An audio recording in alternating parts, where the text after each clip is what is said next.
Those big wireless companies try to lure you in with a new phone just to lock you into a contract. Not Simple Mobile. If you have a great smartphone you love, you can get a powerful nationwide 5G network without the contract. Just text the word BYOP to 611611 to see if your phone's compatible. Simple Mobile. Out with the old, in with the simple.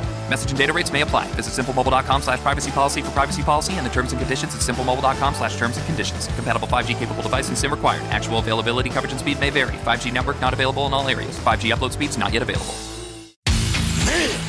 Wow, man, freaked out. You're listening to the Brent on Tour podcast. That's right. He travels the world running concerts and searches for the best coffee, people, and amazing stories so you don't have to. Pay attention, you're going to learn something for a change. This is a show about all of those things and much, much more. You're blowing my mind right now. I hope someone's recording this. So settle in, pour a cup of amazing coffee. He's a coffee snob, by the way. Crank that ghetto blaster and enjoy the 150,000 ranked podcast in the land. Fake laugh, hiding real pain. I think that's an exaggeration. It's the Brent on Tour podcast. Any question? Here's BD.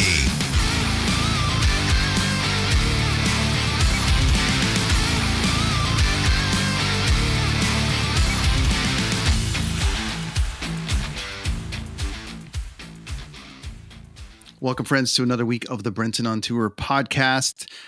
Live from the basement, not from South America, where, of course, we talked about last week is where I'm supposed to be. However, that changed. The artist I was touring with had to bow out, unfortunately.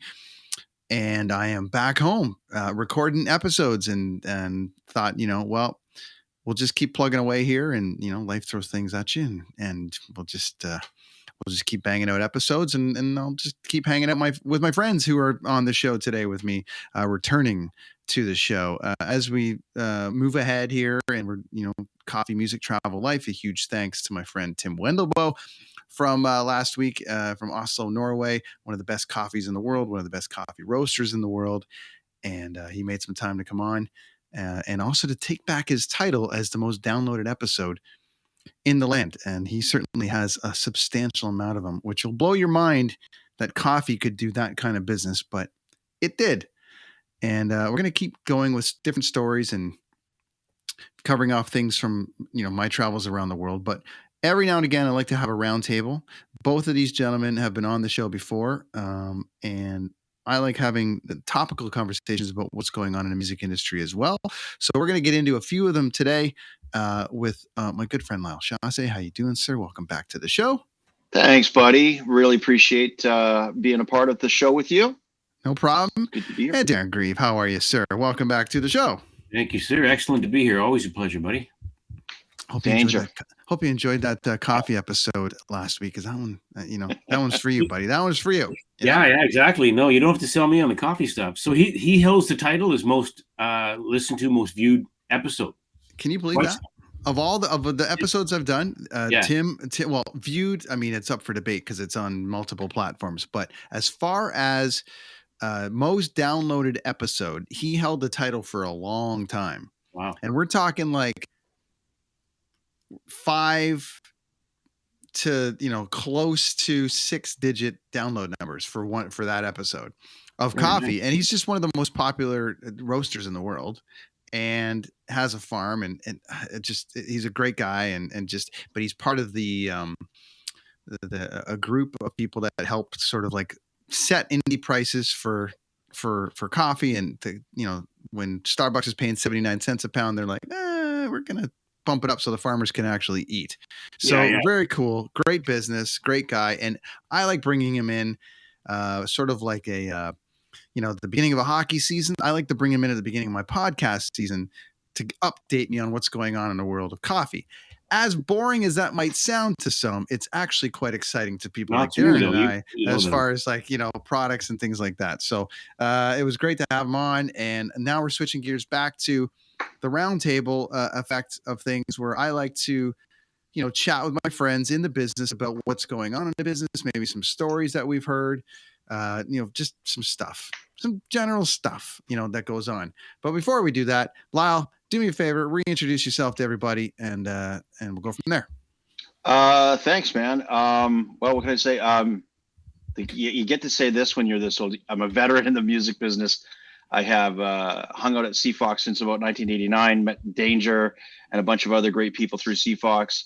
I've worked at a couple of labels, Sony Music, Capital EMI, did 8 or 9 years of independent promotion, managing, directing some careers. And last couple of COVID years, did a couple of interesting pivots, made a merchandise company. It's going really well. And then about a year and a half ago, was asked to come and start up a new Vancouver-based label called Crank Music. So I'm busy building a roster over there and building a team to run it, to build some careers.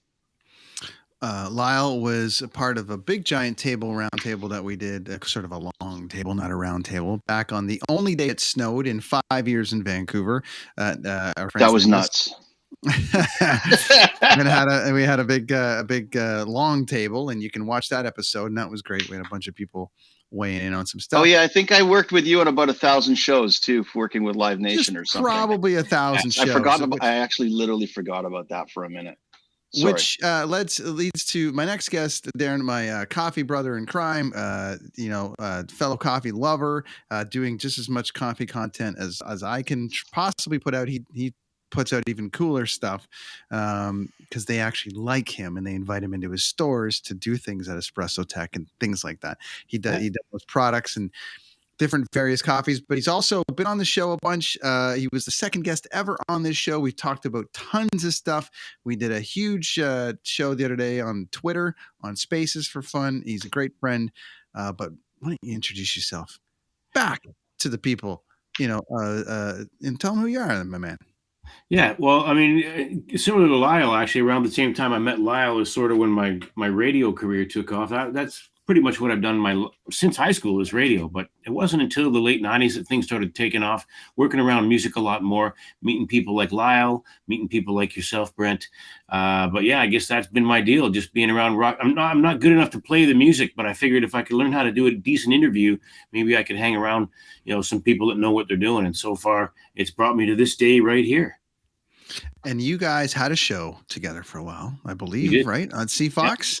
Yeah, we did. We had a metal show called The Shop. Lyle and I did that for quite a few years. But the thing is, it should be noted that Lyle had the metal show on The Shop way before I was ever, I was still working in small market radio, but Lyle already had the metal show on The Shop. And what was it called? It was Power Drive, right? Yeah. Power Drive. With Robbie Gray, who, of course, went on to greater things over at TSN, is doing a bunch of great stuff in the sports podcast world now. Right. Really? Yeah. And what kind of stuff were you playing there, dude? Wow. Well, I mean, I don't know.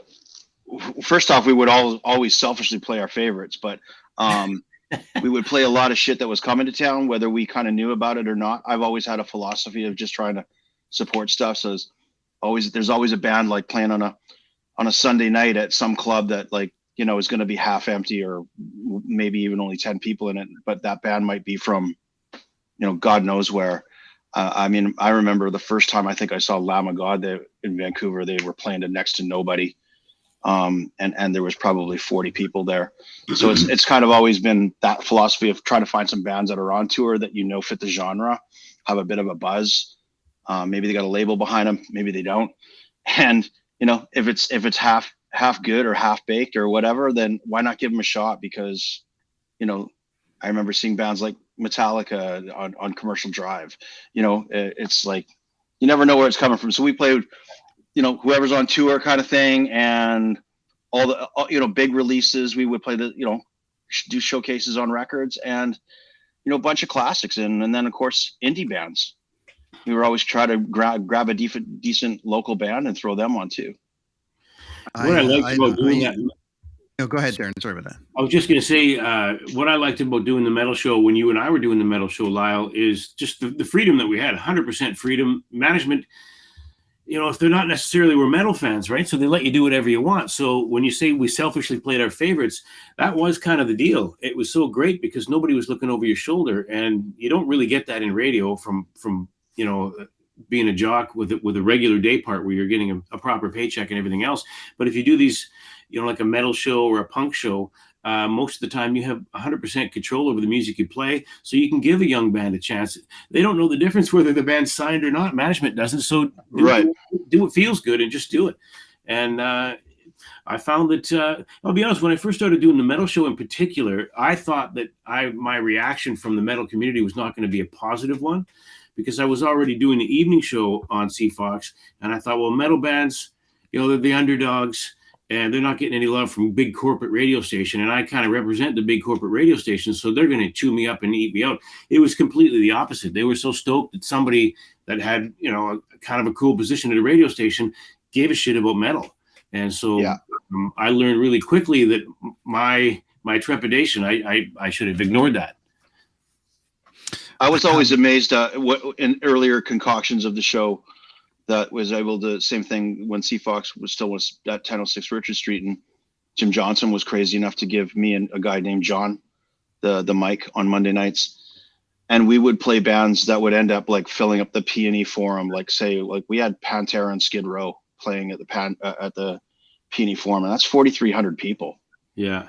For bands that had no airplay.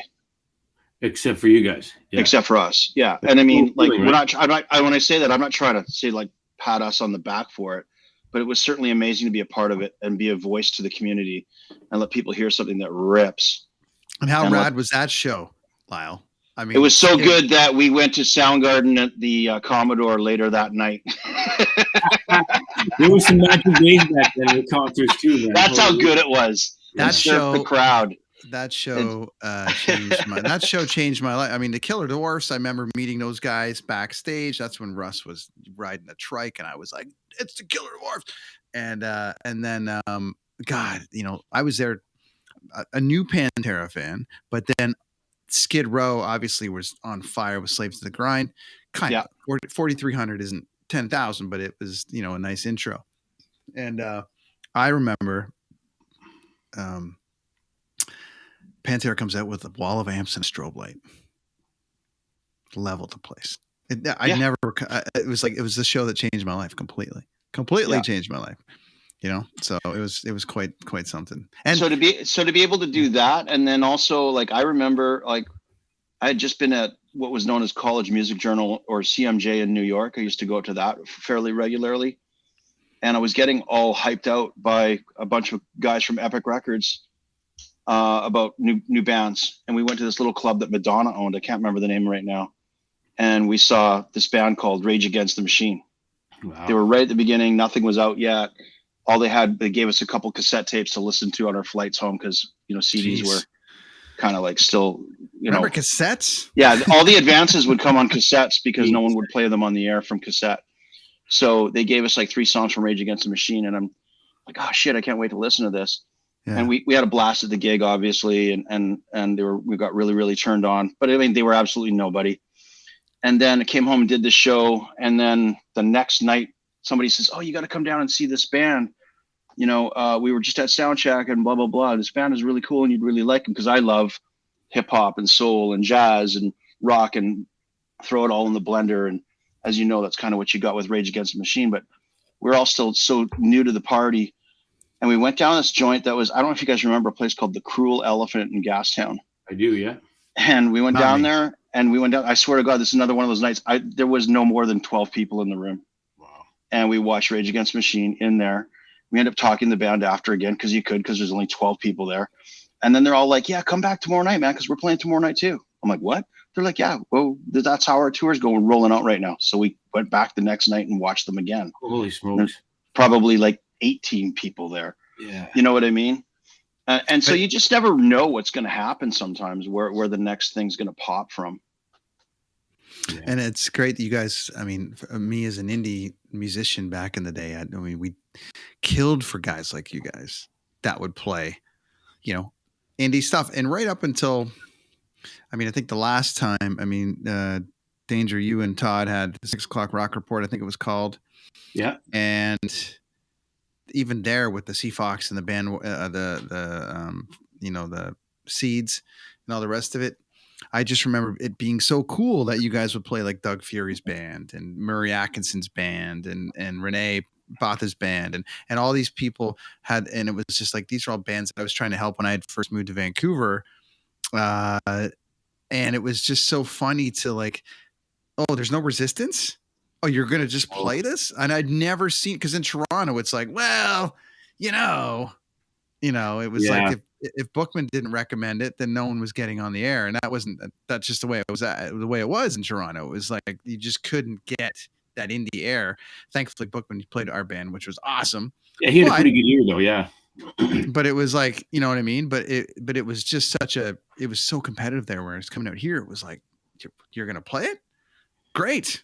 Well, another lucky situation doing that rock report, because we had pretty much complete freedom. We would get in shit the next day for a song we might have played that we shouldn't have played, something really heavy. Usually something Lyle said, hey, I can get you guys Kerry King for the rock report. Okay, let's play Seasons in the Abyss then. Yeah, right. We hear about it the next day, but the damage was done and you got away with it. But most of the times, though, we get to do whatever we want on that show too. So I consider myself very lucky, because that's two, neither one of those shows, the metal show or the rock report, was actually my main gig at CFOX. They were like side gigs that they gave me.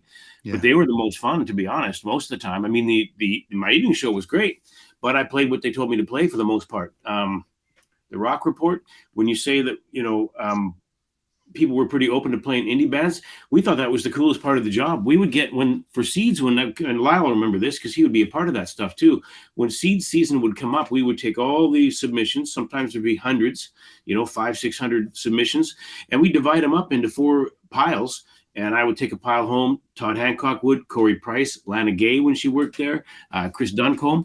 We'd all go home and listen to ours and weed out from there. And we would have meetings. And to me, anyways, I don't know what they thought at the time, but I just thought that was the coolest thing. High school me was stoked, Yeah, especially when you find something, you find gold. And we did many times, Yeah, Lyle, you're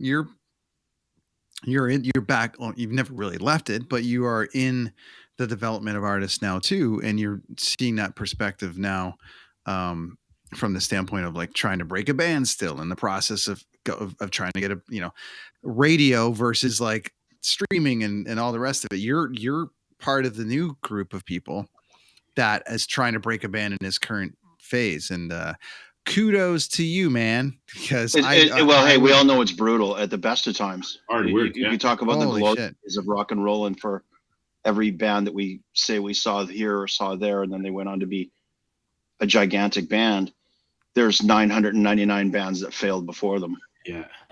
And then there's 999 bands that we never heard of, that never couldn't get out of their garage, that might have been really good musicians. So I wanted to get into a couple of subjects today that I figured we could probably chinwag on for a little while, because I think both subjects are pretty near to both of us, or to all three of us here, and to the listener. That first and foremost, I want to talk about Taylor Hawkins and the 2 tribute shows that happened in obviously Wembley and at LA. I didn't get a chance to see the LA show. It didn't stream, I don't believe, the way the Wembley one did, but there is certainly an assortment of highlights coming back from all of those shows. I don't want to spend too much time on the tragedy of it, because obviously we're going to try to do an hour here, but it was a very sad day for me. Obviously I found it, and listeners can listen back to my personal Taylor Hawkins story. When something like this happens, people kind of tend to make it about themselves. I tried not to. However, I did have a very excellent story to tell of him. And everyone I've met since that's met him also has one. And it's evident to me that this guy was everything to everyone at all the time and tried to be. And there's no further proof than that A, that lineup, and B, the impact that he had to be able to sell a Wembley and a Kia out in support of his tragic, to pay tribute to him. So, first and foremost, Darren and I have kind of gone around this a little bit. We'll come around back to that. But Lyle, thoughts on Taylor and thoughts on those 2 tribute shows and sort of takeaways for yourself? Well, obviously we don't need to say it enough times, but it was absolutely tragic. I remember when I got the news from a friend of mine who lives in Nashville, so it was breaking through the Nashville music community. And my wife, who's also in the entertainment business here in Vancouver, We're both big fans, so it wiped us out. But really quickly, we've all been around a lot of shows and seen a lot of things, and we've lived through some of the best days of hard rock. And it really, I thought about it, processed it really quickly in the fact that I looked at my wife and I said, you know what they're going to have to do, right? And she's like, what? And I said, the only way through this for Dave Grohl and that band, because they're so well known, they're that band that everybody hangs out with and vice versa. The only way through this, because Taylor was such a massive part of that band, if they want the band to succeed, they're going to have to do a massive tribute concert equal to what Queen did for Freddie Mercury. And I literally said that within like a couple minutes of learning it. It was like, that's the only way they're going to work through it. And then that same night, again, I was talking to some other friends in the industry, a major journalist. And I'm like, dude, what do you think about this? And we were talking about it. And then I said, the same thing. I repeated it to him. And he's like, you're absolutely right. The only way they're going to get through this is to work through a concert, get all the same friends together and celebrate music together and just be friends and be musicians. And they're in such a unique position in life that they get to entertain and they get to play, and they're sick musicians, that the only way to go through that pain is to just do what they love in honor of him. So they did the right thing to work through the pain and remember a friend. I was blown away that there was a second show. I, like a lot of people, haven't seen the whole second show. But it was amazing to have the first one at least show up on a Saturday morning, at least for us here in the Pacific time zone. It's kind of nice to just sit there and drink back a lot of high grade coffee and get whacked out on sit on Twitter and put a ton of comments out there. Darren, thoughts, buddy, on Taylor in general and the tribute? That's exactly what I did on that Saturday, was sit there with coffee, and I thought I would watch an hour or so of it, and then I would get on with my Saturday. But I was riveted. I didn't get out of my pajamas till 4 p.m. I didn't move from the couch until it was over. Thoughts on Taylor Hawkins? The impact. To me, it's almost twofold. I mean, Foo Fighters is a band. If you like rock and roll at all, you're going to like the Foo Fighters. If you like metal, you don't hate the Foo Fighters. If you like super poppy stuff, you're going to like them too. Like, nobody doesn't like the Foo Fighters. And his personality, he's kind of like Dave Grohl. You can't not like Dave Grohl. He's just a very likable guy. You never hear a bad word about Taylor. And he just seemed like just a wonderful, wonderful guy. When you hear about these tragedies in rock, it's so often, it's sad to say, and we've had a couple in the last few years that don't fall into this category, but a lot of the times you can kind of see it coming. They're a bit of a train wreck. They've had some ups and downs with substance abuse or whatever. And certainly Taylor had his history, but he seemed to have his life together, and he had a personal life, and he was smiling all the time, seemed like a happy-go-lucky guy. And I think that just kind of rocks a lot of people, no pun intended. It makes it really tough to swallow. And he used his powers for good. I mean, here's a guy who's in the biggest band in the planet, and he took every opportunity he could to jam with his heroes. That's what you should do. I think if I was in a band, that's what I'd be doing. Like, Jimmy Page knows I'm alive. Well, get him in. Let's play a song together. This would be awesome to tell my kids that I played with Jimmy Page. To me, there's a guy that lived his life.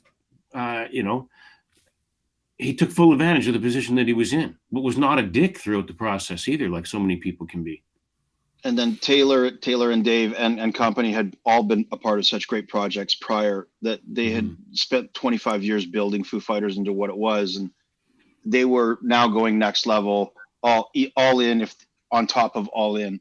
Yeah. They were becoming a stadium rock band, not just an arena band anymore. They were becoming a stadium band, and their management was working their tail off to make sure that they were a part of everything, because they did get along with everybody. And you said it well there, that it doesn't matter what genre of music you knew who the Foo Fighters are, and you like their music. You can't hate it.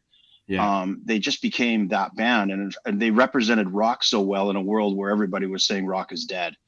And you know what? They got on the stage and they were filling up stadiums. And then, as evident by all the persons of multiple genres and styles and just skill sets, look at all the types of people that came together for them, including Canada's own surviving members of Rush got together to play these shows with them, not just once, but twice. And James Gang got back together for him. James Gang got back together. I mean, what a powerful thing for rock and roll in general. And that's just it. I mean, these are the guys who showed up wearing their Vans and some faded black jeans and a dirty old t-shirt with the sleeves cut off. And some Van Halen trunks, as you can see, Josh. Yeah, I mean, getting Wolf to get on stage and play his dad's music, I can't even imagine what that dude was going through. Well, I think it's not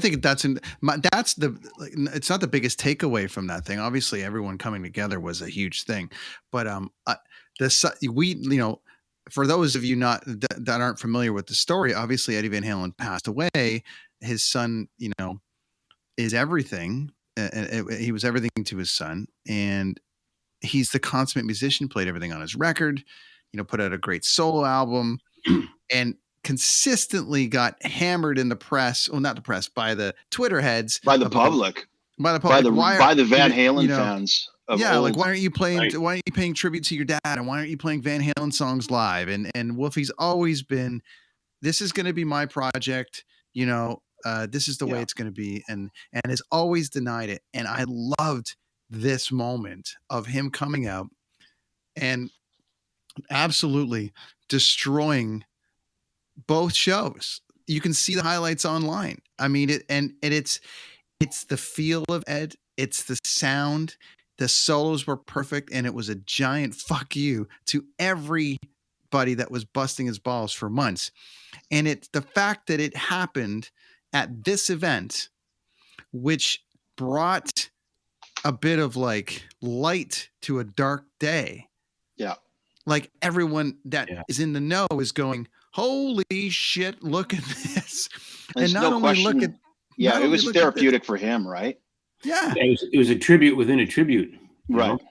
It was unbelievable. And like, is Dave the only guy that could have made that happen? Those big wireless companies try to lure you in with a new phone just to lock you into a contract. Not Simple Mobile. If you have a great smartphone you love, you can get a powerful nationwide 5G network without the contract. Just text the word BYOP to 611611 to see if your phone's compatible. Simple Mobile. Out with the old, in with the simple. Message and data rates may apply. Visit simplemobile.com/privacy policy for privacy policy and the terms and conditions at simplemobile.com/terms and conditions. Compatible 5G capable device and SIM required. Actual availability, coverage, and speed may vary. 5G network not available in all areas. 5G upload speeds not yet available. Like, and let's just go the other way. Like, if Taylor tragically didn't pass away and the Foos were still doing a thing and they took Mammoth on tour with them, which is his solo band, to open up, would Dave have been able to convince him to come out and do Van Halen? And I don't think he would have. Not for no reason. No, the reason was the timing. This was the right reason, but no, if you're just going to be on the road with him and say, get up and play a Van Halen song with us, I don't think he would do it. No. I think it was to honor great rock and roll in the beginning, and then he just felt like it was a great way to honor his dad. And I don't think he was really trying to silence the critics, but that's what ended up happening because absolutely, he didn't wake up with that mandate, but he's a smart, young enough guy where he definitely has the fuck you in his attitude, and he's not afraid. He proved that he can do what his dad did. He proved that he is his dad's son. Not that he needed to. If you listen to his record, it's a damn good record. Hell yeah. For your very first record. And the thing I don't understand about the Van Halen fans that have been hammering him so much is, I mean, if he came out and was trying to be like his dad and cover Van Halen songs, everybody would be ripping him huge for that. Mm-hmm. He'd have no respect, and he would never have any hope in carving his own path. In my opinion, Wolfgang could be, they say rock is dead. I don't think so, and I think Wolfgang is a prime example of how it's not dead. He's going not when you've got the youth leading the charge. Look at this. Yeah, obviously we're well aware, and I wasn't expecting this at all, and it was absolutely heartbreaking for me as a drummer. Just as absolutely, as a father, number one, that was extremely tough. We're all parents on here, so for me, it was just like. Sports have their moments where dad passes the baton to the son, or the Griffeys play together in a field in Seattle, or all these different things that have kind of happened, or brothers do play against each other on the ice. But how often do we get this outside of a family band, but how often do you get this sort of like moment like this?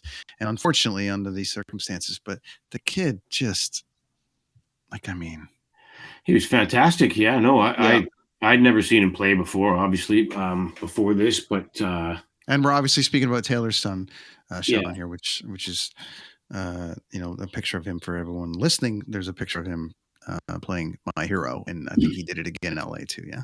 So There's a lot of great kids out there from their the descendants of great rock and roll parents, and you know what? They're worth checking out. Like, I can't remember Bono's son's name, but like he's got that band called Inhaler, and they're just insane. oh, is that his band? Is that his kid's Yeah, band? yeah, it's you know, unbelievable. I know some And things about some things, but I didn't know that about them. it's so good. Like, So- I don't know. It's just so refreshing. And That's a yeah, good a lot band. of people would say it's U2 2.0 or whatever the heck you want to call it, but you know, it's whatever. heavier. It's heavier. Than It that. actually is. It's really cool. The production on it is super sick, but there's lots of great stuff out there. I remember a couple years ago, wasn't it what's his name, the drummer from Aerosmith? His son got up and jammed here when Aerosmith were in Vancouver. And it's just like there's lots of great kids out Well, there. Roger Taylor's kid, you know, Roger Taylor's Yeah, kid. unfortunately, they live in their parents' shadows. They haven't written the songs that their parents did. Yeah. There's Nick, Gene Simmons' son, has messed around with music, and his daughter Sophie. I mean, they all mess around with music, and they make some pretty good stuff.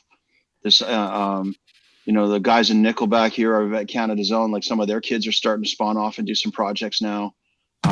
There's lots of great shit out there, and unfortunately, we just get hung up on the great stuff, and it's great for a reason.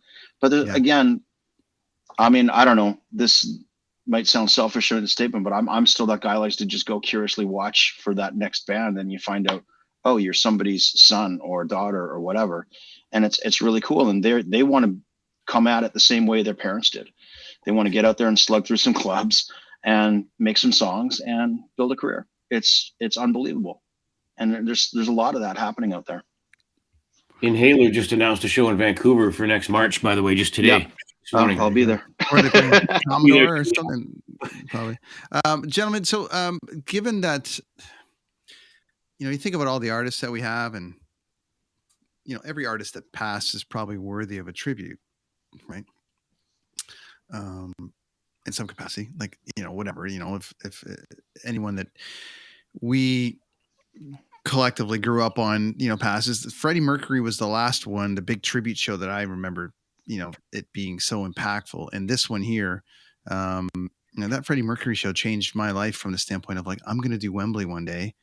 It was just one of those things that ingrained into my brain, and I ended up doing it. Will this show have the same impact on somebody watching, like a kid that's like, what, okay, who was Taylor, or that didn't know, why is everyone paying tribute to him? You know, that idea of why did he have such a big impact that he could fill Wembley and the Forum. So my question is, who could do it next? Tragic. I don't want to, you know, promote this. I'm just saying, is there somebody on a level, or did it happen because of the circumstances? You know, because artists pass away all the time. But who? Yeah, who you know, could Deja, actually- you work around media a lot more from that perspective. Maybe you're better to start that answer than I. Yeah, I mean, I'm not really. I don't want to pick up an artist either. That's kind of a, you know, a weird kind of a. Yeah, I'm not manifesting it, but if it's the impact that he had on us as music fans, and the impact that he had on rock and all the rest of it, that could be that every single Lars and all these different people. They haven't even done a tribute to Eddie Van Halen yet. I'm just saying, like, no, exactly. That's exactly what I was going to get at. Is they haven't done one for Eddie Van Halen. That's more of a Van Halen thing, I think, than anything else. But you know, like Chris Cornell. Obviously a very huge, impactful artist. There was no real tribute show for him either. So maybe it speaks more to just sort of the whole vibe of Foo Fighters and Dave Grohl and what their friendship meant to each other, Taylor and Dave. That, you know, they, as we sort of mentioned off the top, they spent a lot of time jamming with their heroes, and they did side projects like Them Crooked Vultures and Probot, the metal album. Dave did that, and so they've always been adventurous, playing around with other bands, and so it kind of made sense that they might throw a big a big tribute show like this together. They certainly have the friends to pack Wembley, obviously, because they played music with these people before, and maybe that had a big part to do with it. I don't know who else. I don't know. I mean, anybody that's made any impact deserves a tribute. You're right about that. Who else could pull that off? I'm not quite sure. I don't know if I have the answer to that. The big part of it is I think we've all had the pleasure of meeting Dave Grohl, the three of us. And if you know Dave Grohl and you've been around him for more than 5 minutes, you realize he's quite authentic. He's not just this cutesy guy when you turn on the mic. He's the same guy pretty much on mic as he is off mic. And he really lives it. And again, I think that when you look at the type of person that he is, how is he supposed to get back on the stage with his, basically there was him 1 and 1A being Taylor, and they were two of the same, and so their personalities were very similar. And I just think he just did what maybe he thought, somebody would do for him if it was him. And they were just such a friendly bunch of rock and rollers, they were an attitude. They weren't necessarily a genre. They were just the attitude of pure rock and roll, and in all styles of it, whether it was a ballad or whether it was an all-night ball breaker. They knew how to put it together. And so, I mean, you can say like, who else can you do it for? Well, I mean, hey, there's still some great legendary musicians alive: Mick Jagger, Keith Richards, Paul McCartney, Elton John. I mean, there's kind of that plethora to go to back to the 60s, 70s band. You could have had a concert for Tom Petty. Everybody loves Tom Petty. I mean, there's a lot of artists to look at. Then you go through the 90s and all the artists that from the 90s that have passed away. But what also is troubling sometimes for the families in the estates, and selfishly as rock and roll fans, we think, geez, I want a rock concert out of this. That helps us. But sometimes for the families in the estates thereof, it's very, very difficult for them to pull it off. There's a lot of legalities, unfortunately, to pulling these things off too. And a lot of things have to be considered when doing these things to global audiences, and the cost factors of bringing in musicians from all over the world. Who's going to cover that? Like, that's why it took several months to put this together. Brent, is a guy who's also worked on a gazillion concerts. Just the logistics of putting that together, the rehearsals, the costs of putting in let's fly in Rush. Well, Rush were rehearsing for 2 weeks to be able to do that. They didn't just plug in some amps. They're professionals. It was amazing to me I was doing a show that day. So I was in Dallas. I had it on in the background. Guys were coming into my office watching, and I was blown away. It was so smooth. It was the best mixed show I've ever heard on through TV / YouTube, through anything. It sounded incredible. It really just sounded amazing. Like, really it sounded like you were there. It just puts you there. It was unbelievable. It was the ultimate tribute show for me. To me, that's Dave, though. That's Dave Grohl. He'd want to put all their money together. If that thing cost him $10 million, he didn't care. It was the best tribute. I mean, the Freddie one was great, but obviously the tech has come along since then, and we're even in a better spot than then. And I think this moment, to your point, Lyle, proves what that moment was. And this is Dave obviously having a bit of a breakdown at times like these in Wembley. I mean, that's 5 months of him not saying anything to the press. That's 5 months of prepping this concert, rehearsing with people. Apparently his mom passed away, which I just learned a little while ago. I was going to say he's had his own losses through that's this. The moment, like, right. That's like everything just like going, just coming out. And then, you finish it on a high with his son. And I think, by all accounts, from everyone I spoke to, that the LA show was not a party, but it was a bit of a different vibe. It was a little bit more of like, if the Wembley show was the I don't know how to put it, like, not the wake, but if it was sort of like the emotional tribute, the LA show was the celebration. Right. It was, from by all accounts. And it's amazing that they actually went to the trouble of doing it twice, because it's very, very emotional to do it once, never mind doing it twice, and then doing it on another continent, pardon me. But both shows seemed really special. I didn't get to see all of it. We watched some of it, the Def Leppard stuff. There was some other more unique combinations on stage. And just, what can we say? I would say as rock and roll fans, music fans, don't get too used to this. These are very, very amazing events for a reason. They're not easy to pull off just from a logistics standpoint, but legally they're difficult to pull off. And again, if you've lost anybody in your life that you love, father, a sister, a friend, whatever, man, it's heartbreaking. And imagine standing there in front of 67,000 people at Wembley and getting out there and having to perform for 2 hours, and coordinate it all and sort of be the host and take people through stories and go through when they walked out, the things they go through all night. Like, it's insane that how many times when they walked out on stage for the first time, that was the first time any of us had seen Dave. Yeah. Well, he'd been poking around. He hung out at a couple of Springsteen shows. Sure. He hung out at a couple of other things and got on stage a little bit. If you really want to dig, he started showing up at some things, and that's good. It was obviously therapeutic. You got to get back on the horse a little bit. Yeah. Good for him. Again, not easy to do. I never thought that he would stop. What's going to happen with the Foo Fighters now? That's a whole other story.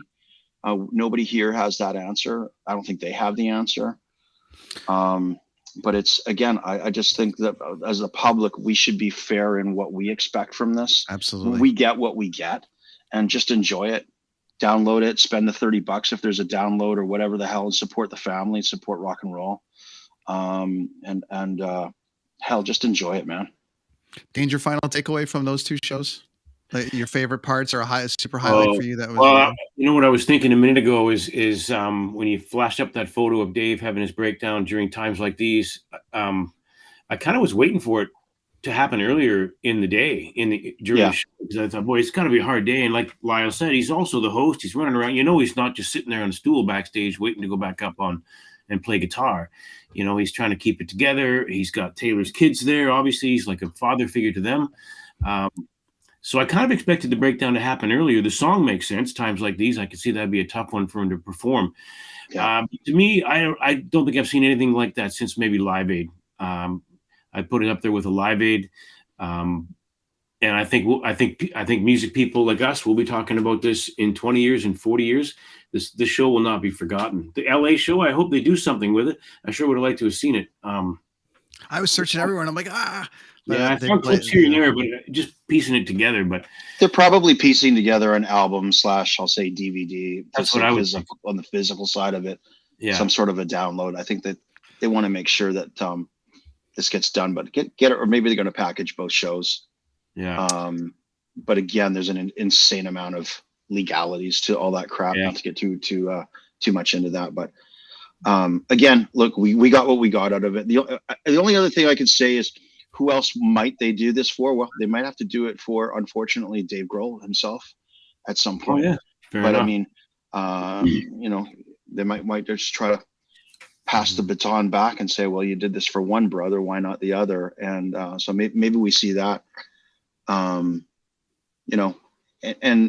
what's kind of, I was going to throw this at you guys, almost not to get out of this, but similarly, us as rockers, hard rockers, is that recent announcement of like the Pantera reunion with a couple of other members joining the surviving members, and it's like there's also like those kinds of things that end up happening in rock music. And what do you guys think of that as hard rock guys, with like Zakk and Charlie getting up there with surviving members? I have an opinion, but I'll let Darren start with that one. We'll move on to that subject right now. Lyle, thanks for bringing that up. We'll actually go into there because it's kind of related, and I thought no, it's all maybe good. We can throw that out there a little bit amongst us. Let's do that. We'll move on. It's the Rock Report, right? We'll move on from Taylor. An amazing tribute to him. He will be greatly missed. An incredible production, performance by everyone involved, and to me, the ultimate tribute to him. So yeah, he will be missed. Moving on. All right, Darren, you get to be the first one to weigh in on Pantera. Yeah, I'm not sure. I mean, my instincts say this is kind of bullshit, and I'm not happy about it, I guess. That Helps No One is back for a second season on the Dean Blundell Network, and they're giving us a podcast too. PPR means points per reception. I'm so glad you kept that graphic. That's what I'm here for. For those What's half PPR? so when it splits, sometimes it sprays to the... Okay, so we may not be back next week. We're I was gonna type, hey, the heart wants what the heart wants. The gods were blessing us with a Texans Jets game. I'll tell you that for free. Oh yeah, just that's bountiful. That game was made for this show. Yeah, we're commenting on our own show. We officially hit rock bottom. Is it like us patting ourselves on the back, or is this like us talking about ourselves in third person? You've already seen us on YouTube, and now you can download us on Apple, Google, Spotify, and at deanblundell.com. It's a tough one because I've heard I have good friends of mine that are metalheads in the same age category as me, so they have the same mentality when it comes to this kind of stuff, and they're kind of on board with it. So I've tried to listen to what they have to say. Obviously, Zakk is not a bad choice. He was super good buddies with Dime. He certainly can play the material. I understand that he's going to be using Dime's gear, so it's probably going to be a pretty reasonable facsimile. Charlie is no slouch on the drums, and he was buddies with those guys too. So again, probably not a bad choice. Will I go? I'm not sure yet. I mean, I know it would be interesting to watch the show. Would I feel like I'm at a Pantera show? I just can't imagine that I would ever feel like I'm at a Pantera show. That's just how I feel about it. And I have no disrespect to Rex or to Philip, but I don't know, man. I'm sure the show will slay. It'll be great. Yeah. It'll certainly make money. But am I going to walk out of there feeling like I just saw Pantera? And there's just no way that can be, man. The estates of the brothers have apparently, given their blessing to it. So I respect that, I suppose. I don't know why they're doing it, though. Like, why are they doing it if it's not just for money? Like, if it's not right, and that's why I'm saying when you talk about tribute concerts of anybody, this is a touring tribute concert. Well, they didn't announce it. Here's the thing, though. I don't mean to cut you off, but when they announced the show, and you both remember this, they didn't say shit about it being a tribute. Well, I'm calling it a tribute, but I mean, Well, no, but they did a few days later. They started turning. Well, it's more of a tribute, but they didn't say that initially. They just said it's Pantera and it's going to be these guys. So they kind of backpedaled a little bit. I was doing a show in Luxembourg and had heard rumblings out of the blue, and it was like, what? Yeah. Like, and it just,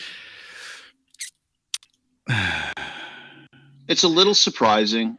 I think they could have done a little better lead up to it. Maybe they could have done a couple special shows first and see how it goes. Good point, because it was like a lot of things. It's like just go to the fucking Rainbow and destroy it, and or not the Rainbow, but I mean the Roxy or something in Hollywood, or go to some old place in New Jersey or something like that, and get the boys from Anthrax up there, or of course Zakk's from New Jersey, and just go do something down and dirty first and see how it rolls. But to announce a whole tour feels like, for a lot of fans, of course, feels like a cash grab.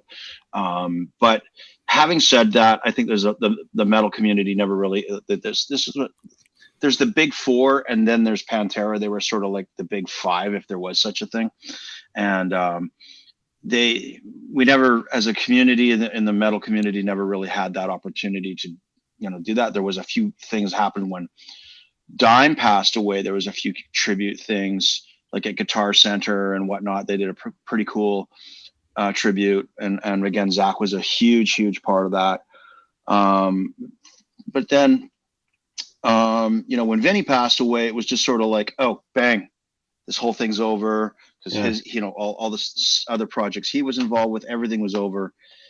And now a few years later, all of a sudden this just sort of shows up. Having said that, they all had a bunch of great friends, and I think with Charlie being in there and him being a part of Anthrax, and Scott's a huge fan and friend of those guys, you're going to see some pretty amazing nights from market to market where this person's going to get up and that person's going to get up, and you're going to see a little bit of what we saw in that cycle of like what we saw with the Taylor thing. I think you'll see different persons from the metal community get up on stage here, there, and everywhere.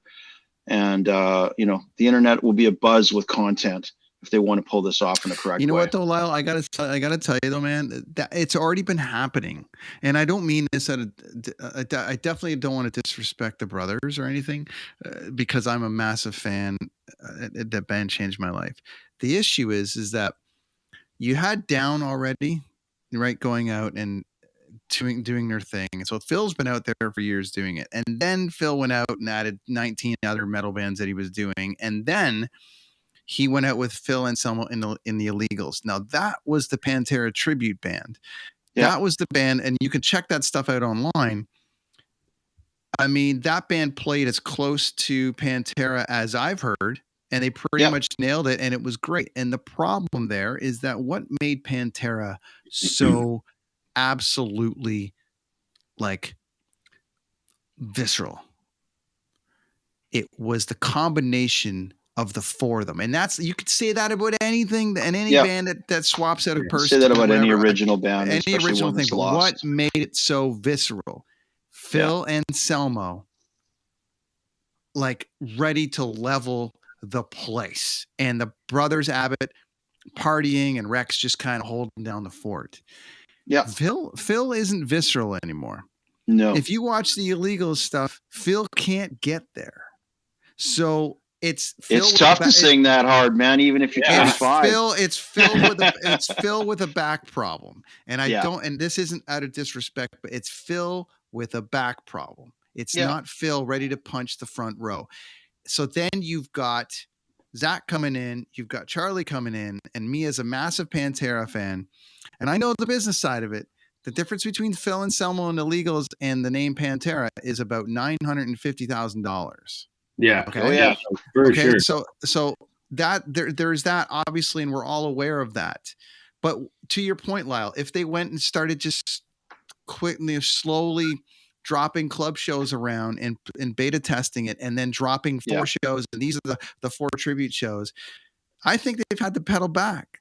I think they've had to kind of go, it should have been called Anselmo, Brown, Wylde, and Benante, and that would but then you only play the Commodore and you don't play an arena. You know what I'm saying? Like, I think you get more leverage out of it than the Illegals. Yeah, Darren, but then you can't get these guys. You can't make this. Those guys will not go out.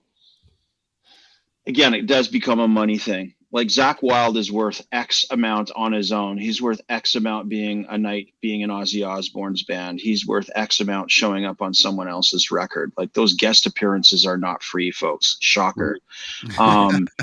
So, if they're going to do it, they got to get paid. They're only going to do it if they can do it under the brand of Pantera, just like David Gilmour calls Pink Floyd, even though Roger Waters isn't there. And you can get into debates like that, right? You can debate Kiss when Kiss has been called Kiss for the last how many decades with only half of an original lineup. So you get into these debates. We can't change what we can't change. We don't control this. I just would have liked to see it start a little bit differently. Like I said, just a couple little underground shows, get it off the ground, see how it goes. And if they really jive and it really kills, then okay, sure, put together 30 dates, but don't turn it into something where it's like, oh, we're going to do 60 dates in Europe and 60 dates in America. It's like, I don't know. Keep it special. Yeah. Yeah. I mean, I've heard the comparison as well. Just can you imagine Van Halen going out without Alex or Eddie? How could you possibly call it, as great as Michael Anthony is, and whether it's Dave or Sammy, whatever, how could you possibly make that comparison that it's Van Halen, it's Van Halen? It's just not. And I feel that Pantera is a band that's kind of like that. Those two brothers, I agree. Like, I'm a stupid Van Halen fan, as you guys probably know. Yeah. And the audience might know. The Van Halen tribute concert that they've talked about going, I don't know that I'd really want to go. We just saw it. We just saw it at the Taylor Hawkins. Well, I saw the best Van Halen performance in 25 years at that Taylor Hawkins show. Like, and it's not a shot at anybody, but I mean, what made Van Halen so incredible was Eddie Van Halen. Not that, unfortunately, Alex is just as talented, but he got outshone by his brother. Yeah. And again, the other guys with, the other parts of Van Halen were always incredible as well, but it was Ed who held it down and made it absolutely next level. And with him not being there, I don't know that I need to see it, because I don't want to watch Joe Satriani all night or whoever's going to fill in. I mean, it would be cool, but I just feel like I was also lucky enough to probably see 30 or 40 Van Halen shows. I don't need to see Joe Satriani doing Van Halen to feel like. There you go. That's a great point. That's how I feel about Pantera too. I've seen him enough, and but my son never did. So, but then I was going to say, there's the next gen rock fans. Yeah. Because you know what's funny? Somebody said you're all going to complain about it, and you're all going to go see it. And it might have been Corey from Slipknot that said that. He goes, everyone's going to complain about it, and everyone's going to go see it. So, you know what I mean? Yeah, we're all watching a bunch of weird Star Wars stuff on Disney these days just because it says Star Wars. You know what I mean? Like people will check out things under a certain brand. It's just the way it works. That's branding. I am curious, but I think that I think Phil did a great job with the illegals. I thought that was really cool. I'm not. The star thing doesn't do it for me. And Charlie, from what I have been told, has got a carpal tunnel syndrome. So to me, I don't even think he's going to make it through these anyways. So it's going to be like a half, like, then it's going to be like the third drummer from this. And then it's like, Zakk can't make a show. And then it's just Phil and Rex. And then it's a whole thing. So anyways, interesting to see. I may go see the show, but I will not buy a shirt. How about that? There you go. Last subject, guys, before I let you go. We added that one. Lyle, thanks for bringing that up. Thanks, it's dude. just like, you're making me feel like I'm part of the 6 o'clock rock report. Look at this shit. It's great. Last one for you guys. This happened a little while ago. I think it was in the last couple of weeks. Very controversial subject that's been kind of happening in the world it's been happening forever, but it's really taken shape over the last, I would say, year, maybe a year and a half, with Eddie Trunk. Eddie Trunk, obviously the radio host and DJ, and he's got his podcast and that metal show and all the stuff that he did. Really has a problem with bands using tracks. And Ron Radke from a band called Falling in Reverse had made a statement that they couldn't show up to their show in Nashville because their tour manager forgot their laptop. And Eddie went on a rant about, not being able to play a show because you forgot your laptop. What happened to good old rock and roll and no tracks? And Sebastian Bach, as we know, is very much a proponent of playing live with no tracks and all the rest of it. But as we all know, how many bands actually use track all the time to kind of enhance their show, but also it adds some things. I'll just give you a couple of examples that have happened recently. Obviously, Kiss drummer makes mistake, backing vocal tracks exposed at a recent show, and video appears to show Motley Crue using backing tracks for drums. Both of those from Loudwire, but out on the internet for you guys to see. And this is a tweet that Ron from Falling in Reverse laid out. You want to talk hella shit about laptops, but go watch Kiss lip sync. Steven Tyler plays the piano. Then halfway through the song, he stands on top of the piano while it still plays. Yet here we are acting like they all don't use tracks. Aerosmith have a keyboard player, Ron. Take it down a notch.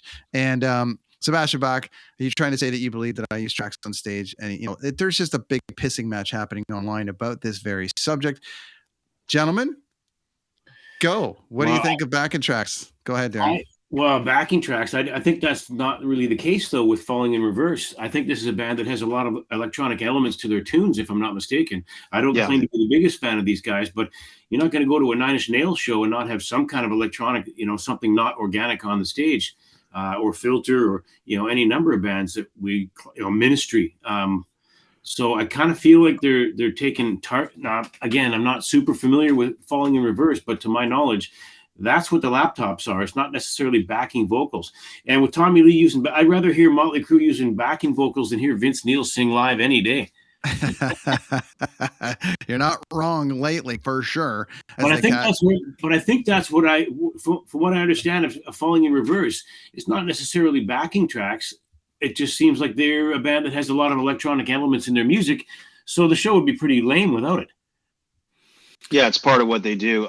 There's a lot of special effects in just about everything in entertainment, and we're using them right now. We're all sitting in our own houses doing what we do. Thanks to technology, we're allowed to do a lot of things that allow us to do connect and enhance what we're doing. And rock and roll is no different. Pop music's no different. It's been going on for decades. And look, these shows, these tours are worth multi-million dollars per night when you hit the arena level. There's anywhere between 30 and 130 people on the touring crew whose jobs are dependent on consistencies of tours and shows. And so when you buy a ticket for today's high prices, go to an arena show or even just a decent theater show at, say, the Rickshaw or something is going to cost you between 30 and 60 bucks. People want consistency, and hitting backing vocals is really hard. You're working with different PAs, you're working with different climates, you're working in all kinds of stuff. So if there's a little bit of enhancement onto it, because again, it doesn't necessarily always mean that the backing vocal is full backing vocal. It's usually just basically like there to help the other musicians hit the notes and know the timing of it. And yeah, give the audience some enhancements so that it actually sounds correct, and give them, what they paid for, which is a show and entertainment. So I'm okay with it to a certain degree. If it takes over your show, that's another thing. I mean, that's what EDM is. I mean, you watch all these DJs do what they're doing. People seem to not give a shit there. You get what you get out of it. Everybody uses a little bit of it. I have the pleasure of knowing Eddie Trunk. I have the pleasure of knowing Sebastian Bach. Great guys. They're entitled to their opinions, but I mean, they're all using Pro Tools in the studio to make their music and make their shows. So they're using technology out the yin yang as well. It's just part of the game, man. But if you're going to let it take over, then yeah, okay, it takes over. But again, there's certain artists that have let it go so far, like Motley Crue, who were recently here in Vancouver. Like, I'm going to be honest. I phoned up a mutual friend of ours, Brent, and said, "Hey, are you working on the stadium show?" And he said, "Yeah." And I said, "Great, because I just want to come down and watch Joan Jett and that other opening band that was like some fucking LA club band that got lucky from Nikki Sixx or whoever."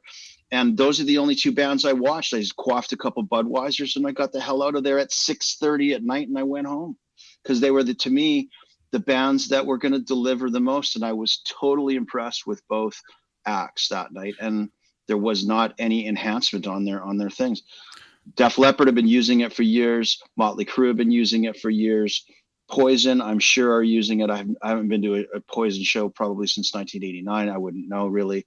But they're all great people. The Poison thing was pretty pure. I mean, but they've been playing the same hour for 20 years. Yeah. So it's kind of down. And Def Leppard, despite the electronic side of it, they sounded incredible. Like, and you could still, Joe's still putting the effort in. So it's Joe's vocals there, and live. those guys can play, and Mars can still play, and all the rest of it. Well, did you hear? It was very interesting. Did you hear? Has anybody here seen a Muse show where 99% of the show is on track? I mean, I can't even be in the room. I mean, the popcorn guy at the stadium's got more integrity than Muse does for me. You know what I'm saying? Like, they're just, everything is recorded with that band. I didn't know that. I've never seen it. It's awful. Yeah. Yeah. Again, the music's great, but the when they go to hit a backing vocal, they're 12 feet away from their microphone and it sounds great. No, Brent, did you hear that you just mentioned Mick Mars? I just heard a rumor, I think just today or maybe yesterday, that there's a rumor floating around, and this is how things get started in rock and roll so often. John 5 is slated to maybe replace Mick Mars on another run. It comes back to what we talked about before. It's like, you get it out there, you get, and I'm in the business, so I'll just walk it very, very carefully. But, you do the stadium show, you put it out there, you see what works at the end of it.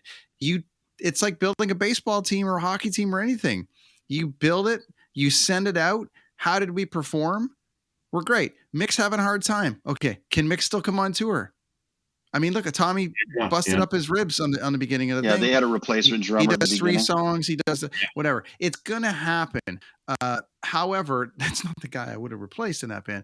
Regardless, I mean, right? Exactly. I was saying to myself, and listen, all jokes aside, I mean, we've seen we've seen really good Vince before ish, and we've seen not so good Vince.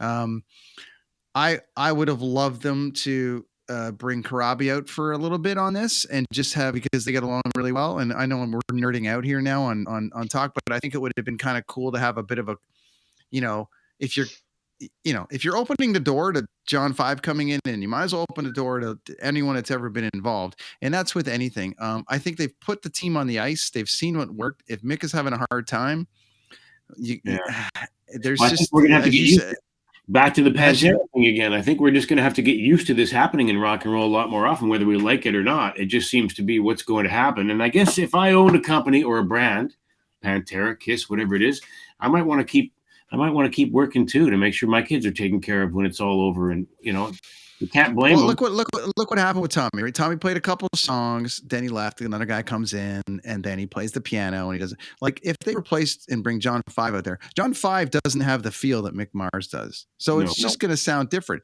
There's going to be track. Sorry, it'll definitely get enhanced. Wolfgang sounds like Eddie Van Halen, but no one sounds like Mick Mars. So John's going to come out and play the parts. Jeff Beck sounds like Mick Mars, because that's where where he stole all the shit from. You can look at the Vince Neil solo stuff online and see what his band is doing. They're giving a good effort, but it's not going to have the blues element to it because it's Mick. So Mick's going to maybe go off into the sunset, and they'll bring John in, and maybe Mick will come out every 3 shows. I mean, Foreigner doesn't even have a member in the band, and they're selling out everywhere. And my buddy said Foreigner kicked ass when he saw him. I laughed at him. That they kick ass. I'm sure they do.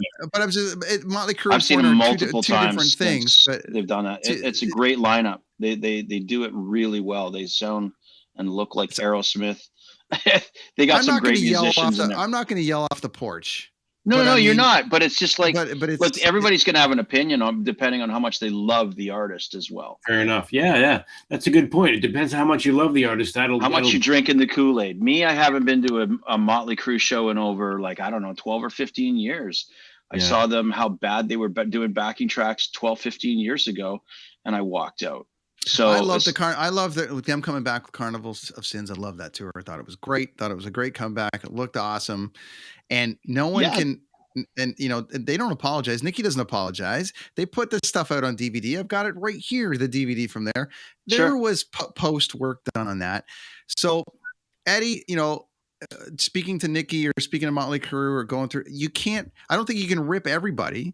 You just kind of have to pick your battles a little bit. And I'm sure there's going to be a point, where Sebastian, he's going to give it the college try, but there's going to be some moments there where he's not going to be able to sing Quicksand Jesus. Oh yeah. And the other thing is age. As you age, the voice gets pretty hard to do what it needs to do to make the fans, feel like they're getting their money's worth. Robert Plant said it many years ago. He would not get back into Led Zeppelin because he can't sing the way the fans want him to sing. Yeah. So that's the biggest reason why Led Zeppelin never got back together. His integrity was, I can't make it sound like Led Zeppelin. So he just, he didn't want it. He didn't want to go down looking like a fool. And so now he just does what he does. And that's why Led Zeppelin have never really done anything more than, that O2 special. So it gets really tough with the voices. We're starting to see that. Paul Stanley's had a lot of trouble with his voice. Joe Elliott's had trouble with his voice. There was some stuff earlier this year with John Bon Jovi that was sounding like he needed, to just get off the stage immediately. Maybe he just, whatever, cracked something. I don't know. But I mean, the voice is a really, really tough thing to do. It's not the same as a guitar rig. Or a drum kit. It's a very, very tough thing to replicate. And that's why we see a lot of tracks going back to the topic at hand. But again, there's a lot of artists that eventually you just can't pull it off night in and night out. It's too hard. I'm not opposed to tracks. Darren, I don't think you're opposed to them. Lyle, I don't think you're opposed to them. Yeah, a little bit. I mean, hell, I've worked with lots of bands that use tracks. It's part of the game. It's just, It's part of the game. I've managed bands that use tracks. I've managed bands that bury a guitar track. It is what it is. And sometimes drummers use samples of certain things in the show, or every band uses an intro. So right there, that's a track. Yeah. You know, like it's part of showbiz. It's when it, for me, it's when it takes over, or when the band is getting so bad that they're reliant on it. It kind of just wrecks it for me. Didn't it start at a club in LA? Wow, didn't, because you're an Eddie fan. Like, you know, there was a band in LA that played a show, and it made it to Twitter that none of them were playing their instruments, but the whole song was playing. I can't remember that was, but I remember, like, again, I think it was Eddie that started that whole thing, which was yeah. like, I mean, look, again, it's frustrating, right? You go and lay your money down, and you certainly want it to be live. You're paying for a live show, and when it starts to be very evident that it's not live, yeah, you're jaking your fans. So that's where it started. It doesn't matter who the band was. It could have been any of the three of us standing there going, "Shit, is this live? This is," you know what I mean? Like, Rock's just getting called out now. It's been pop forever. Rock's just finally getting called out. That's all. But you know, we line up to go watch special effects movies under the Marvel or DC brand or this brand or that brand, and we lay our money down knowing that 90% of that flick was CGI and computer graphics and da da da da da. And we go, and now we take our kids and we buy them swag, and like, special effects are here to stay. They're not going away. Again, it's just about how much you're going to let it take over your rock and roll. Yeah, if it makes the band lazy or they use it as a crutch, then I'm out. It's like, well, you're not, you know, no point even being here, right? But if it's an enhancement, like you say, but yeah, I wonder how many bands that started out without using much in the way of effects or backing tracks got lazy because they realized, well, this is pretty easy. We can get super hammered the night before and coast through a show or two. You know, I'll say it from my concert producing days, because I don't work for those companies anymore. I worked on shows from Ricky Martin, Spice Girls, all kinds of pop artists that, of course, you're going to say, yeah. But you know what? Again, it comes down to consistency. The vocal would be there at about 40% to keep them in time, because they're also running around a lot, and to keep them in tune. So that when you're running around, I mean, you got your aerobic going. You're going from one side of the stage to the other. There's cues, there's lights, there's pyro. You got to be in the right place at the right time all night, including in your ear with the in-ear monitor. They need to know exactly where they need to be note for note. And again, those shows are worth $2 to $4 million a night. So the audience has a high expectations when you're selling to teenage girls. So if that consistency isn't there, then in today's online world, you just get absolutely murdered. And your tour goes from being the hottest thing in the world to, you know, toilet paper. And, you know, the tours are just worth so much. So they do a lot of tracks for consistency and to just put that artist in the right place. Doesn't mean that they're doing everything 100% onto track. Some are, but there's a lot that aren't. So they didn't draw the picture. They traced it. And then they color it in. Then they color it in when they're live, right? That's right. So I don't know. Again, it's not going to change. Again, especially at the arena level, man, there's always a little trick going on. Always. Saw it a couple of weeks ago here with Roger Waters. There was parts of that show that was all on track, man. There was parts of there was whole parts of Roger Waters' show that were on track. Piano parts, vocal parts, bass parts. You know. I just don't think you can lump it all in. I mean, you just can't lump it all in. There's just a different, every artist is offering a different thing. And I do see the frustration from Eddie's side of, like, you know, you had to cancel a show because you forgot your laptop. Okay. Yeah. Well, I mean, yes. And that's just starts a pissing match. By the way, that's great show prep for a jock. Well, you know, exactly, right? But hey, at least the artist was honest, right? I mean, like, hey, we have stuff to track. I mean, you know, what were they supposed to do? Go up there and make an ass of themselves? Yeah. And something that they're unprepared for? Unplugged. And give an audience a show that's half baked and charge them full price? You know, they're all going to sit on a round table like this, and they're all going to shake hands. And then Sebastian's going to end up on stage with Falling in Reverse, because he kind of needs the promo, because he's going to have a new record coming out. Because his old band just put a record out that's really good. Anyways, gentlemen, thank you so much for joining this week on the Brent on Tour podcast. Awesome to have you guys back on the show. I mean, we could do hours and hours and hours, I'm sure, of these subjects. Hopefully you'll come back again. We'll do another roundtable in a couple of weeks, because, you know, like the music business, there's always something to talk about. Lyle, thanks for bringing up the Pantera. I actually had it on my list, and I completely forgot to bring it up. But that was a great chat, and it gave me no wonder you guys never wanted to leave the radio station. I mean, I would just sit around talk music all day. It's the best. No, we did play. Tell me what's going on with you guys before I let you go. Lyle? Well, working at a label, we're actively recruiting artists for Crank Music, and working on that, and just building out our 2023. So we're looking at artists from basically all over the world and all kinds of genres, and building a team to support it, and trying to just kind of go project by project to do something fun and special, and just keep on enjoying life in the music business. And also, I manage a great Canadian classic rock band called Took. We got a couple of great shows coming up in Western Canada, Winnipeg, Saskatoon. I think we're doing a couple in Regina before the end of the year, and a bunch of stuff coming up in Alberta, and more festivals in 2023, all coming out. So, and putting out some new music, new video. So yeah, that's with Todd Kearns, who's on that Sebastian Bach record that's coming up, in case you didn't know that. And Brent Fitz, both from Slash's band, Corey Churko from Shania Twain's band, Shane Gallus, who's played in bands like Michael Schenker and Bees from Japan. So they're wicked musicians who I have the time of my life with.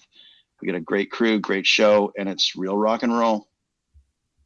No backing tracks, no laptops. You never know. Darren, what's going on with you, buddy?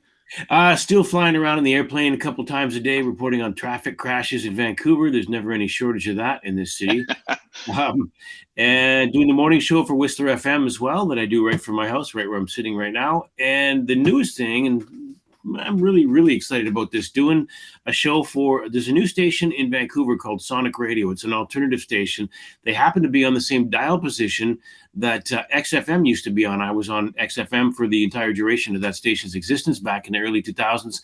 So they've asked me, and I've agreed to go back and do a show on Sundays called Resurrection Radio. They spell Resurrection with a big X in the middle, and the X is actually the font from the XFM logo. So kind of got me excited, and I've done a few episodes of that, and it's going really well so far. So basically that one focuses on music from the 90s and early 2000s, a lot of the same stuff that I would have played back at XFM back in the day. So it's a music heavy, music intense show, and so far I'm really enjoying it. It's going well. Gotta say, man, Sonic back on the air. That station is a breath of fresh air for rock bands. It really is, isn't it? And it really is. Yeah.